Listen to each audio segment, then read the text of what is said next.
Yeah, one of the problems, one of the problems that we had at the beginning of the season is having a consistent back line, and we've been able to adjust on the fly recently.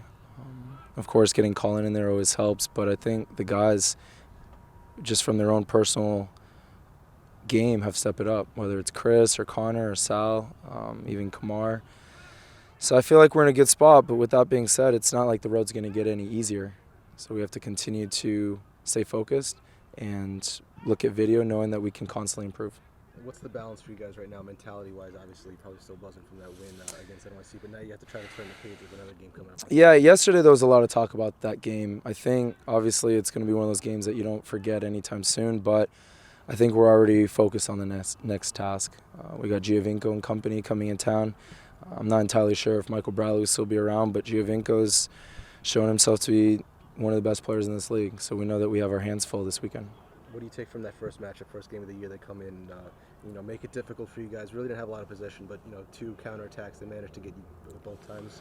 It might be more the same with them missing the likes of Josie and probably Michael Bradley as well. Sure.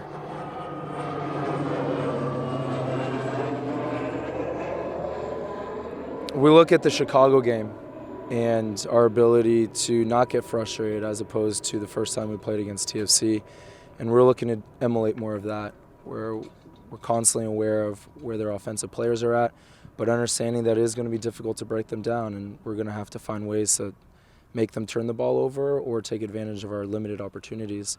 And if we're able to do that, then I'm confident that we're going to be able to get a result. What are your thoughts on Gideon coming back?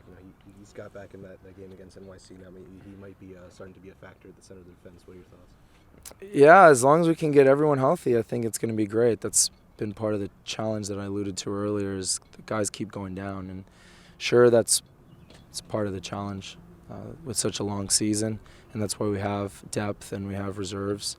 But we're excited to not only get him going, but to also see what he's capable of, because we only got a brief glimpse in a few games of what he can do, and we know that that's a starting point, but there's also a lot of potential there, so we are excited to have him back.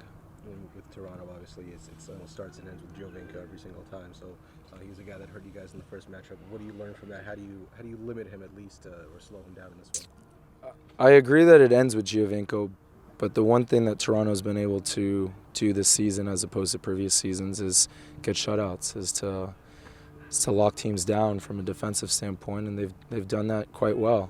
You even look at when they played NYCFC, they didn't give up too many opportunities, and it seems like that's been a theme for the last 5 or 6 games.